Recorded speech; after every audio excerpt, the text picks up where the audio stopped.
people, and welcome to the show. It is Thursday, and we have lots of positive things to talk about today.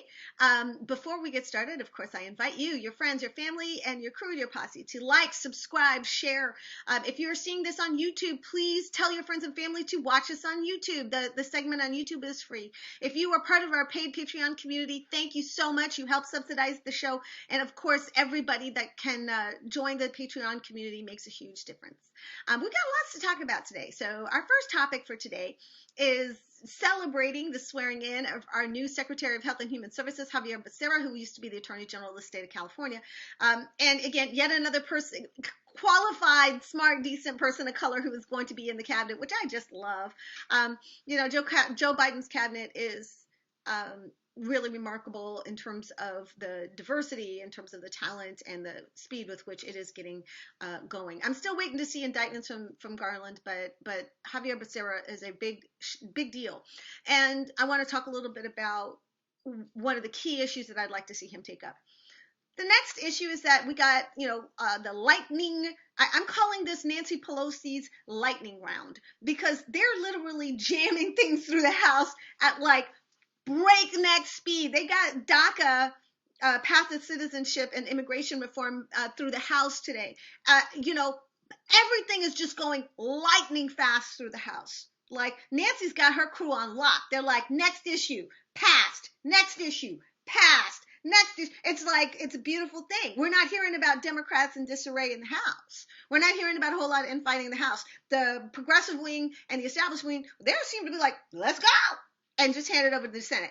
Of course, it's, withering on the vine in the Senate, but we don't know exactly how everything is going to shake out in the Senate. We do know that right now, there's a group of people seeing if they can work out a compromise. That always gives me heartburn, because if Republicans and Democrats can agree on something, that means they're cutting out progressives. And I'm not a fan of that. But, anywho, that's a different discussion for another day. Today, I want to talk about health and human services. And more specifically, I want to talk about the expansion of Medicaid dollars that were put in the stimulus package, right? We expanded Medicaid dollars by huge numbers for states like Mississippi and Arkansas and Alabama that did not expand Medicaid when they had the opportunity to do so under the Affordable Care Act.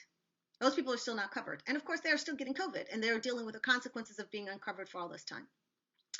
And of course, Tate Reeves, the ostensible governor of the state of Mississippi, has decided that he is going to reject that money anyway, because he likes that his people suffer without health care. He thinks it's a wonderful thing for a person to go without inoculations and without preventative care, because, surely their poverty is reflective of some deep character flaw.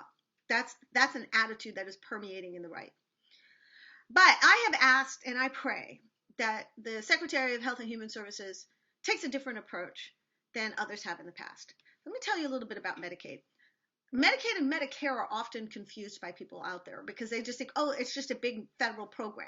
Medicare is for people who are seniors. Medicaid is for people who are either poor or otherwise disabled, right, or cannot work. What they don't understand is that they actually work very differently. Medicare is federal. It is strictly federal. Your engagement with Medicare is its own thing. You get federal taxes taken out of your paycheck for that. Medicaid is a split program. So it's part funded by the states, part funded by the federal government.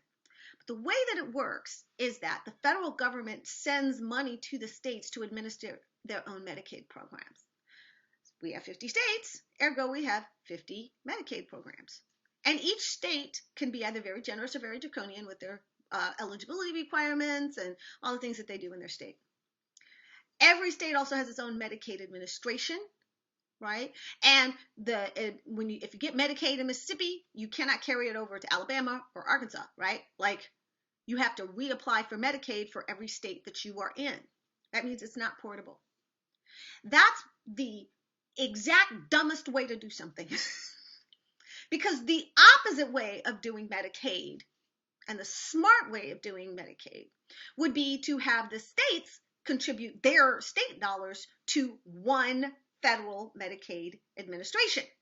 And if you had one Medicaid administration, that means you'd have one administrative setup, not 50 different administrative setups. And you would have one set of eligibility requirements, not 50 different sets of eligibility requirements. And you would also have coverage that is portable across the country anywhere, instead of having to reapply and start over in any state you move to. Because people who are on Medicaid in one state are almost prohibited from moving to another state. It cuts down on their mobility because they have to apply to another state. And once you're eligible, the last thing you want to do is go back through that process. So it functionally keeps people stuck in a state that maybe they don't want to live in. And this is stupid.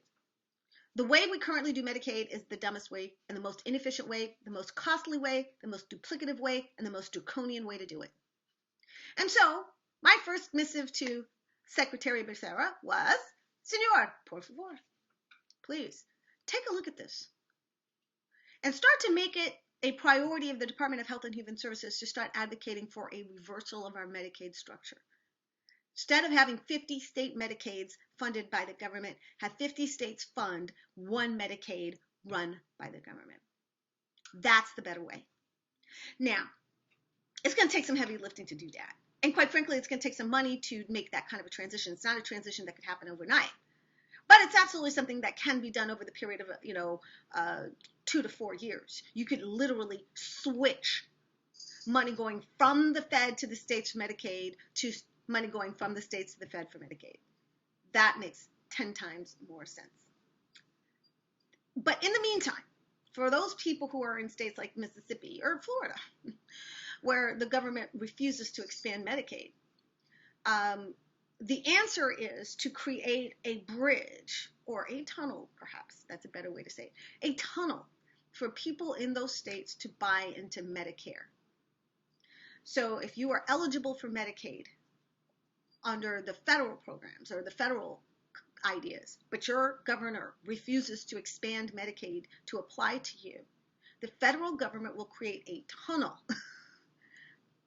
an administrative tunnel, and actually pour the money that was going to go for your Medicaid coverage into Medicare for you, so that you can get covered under Medicare, which is a federal program, and your asinine, cruel, ass-backward governor can't stop you from getting covered. And in fact, it might scare the shit out of him, because number one, he's going to start cannibalizing money out of his own budget, number one, and number two, more and more people are going to get into Medicare. What would happen if you all of a sudden had thousands and thousands of people who are not over 65 in Medicare, and then telling all their friends and family about how much they love being in Medicare? What would that do? I'm just saying. Some people might get interested in it. Now, me personally, those of you who know, I campaigned on Medicare for All. I think that's the right thing to do anyway. But I think governors like Tate Reeves play too much. They bank on the notion that Democrats won't do anything to circumvent their cruelty and their callousness. And perhaps we just haven't been gangster enough to do it. We haven't had control to do it. We haven't had the power to do it. But now, we might. And things are changing. And Joe Biden is far more merciful and far more empathetic than his predecessor by an order of magnitude. And people are getting tired of not having health care during a pandemic. And people are starting to see that racial disparities in healthcare are causing people of color and people in Native communities and immigrant communities to die at extremely high rates. And it just has such an impact on quality of life that it's now permeating into the social consciousness in a way that it didn't prior to COVID. So now is an opportunity. Let's take advantage of it. Let's take advantage of the current circumstances. Change the conversation. Let's start having national conversations about allowing people to move into Medicare if their state blocks them out of Medicaid. And use the dollars that were apportioned for them because they qualified for what Congress intended and put it into Medicare. How about that? I think it's a brilliant idea. You may agree, you may disagree. But I just think we need to stop negotiating with terrorists. Because that's what I think Republican governors are, who hold back health care from their own constituents for no reason than having a philosophical objection to funding that was put on the table and passed. It's one thing to philosophically object if it's just in theory. But once it's been passed and the money has been allocated, you're just withholding help. You're just being a dick. And so I think that is sufficient for us to say, you know what, we're not going to negotiate with you anymore. We're just going to circumvent you. And I think it would be a beautiful thing to see the look on Tate Reeves' face when he sees that $260 billion for Mississippians to get health care, to go right out away from him, be put into Medicare for his constituents, and then have all these Mississippians get into Medicare based on those Medicaid allocated dollars. I think that'd be beautiful. Honestly, I think it would freak him the hell out. He might change his mind just merely on the threat. One never knows. But anyway, that's my plan. That's what I think. I think that our Secretary of Health and Human Services ought to take a very gangster approach to this, and just simply quit playing. Get more efficient, but definitely get more ruthless. Get people health care whether their governors like it or not. That's my opinion for the day. If you like what you just heard, you can find out so much more and hear so much more on my Patreon channel, patreon.com/Pam Keith FL. That's where you hear the rest of this discussion, and there's lots more to share.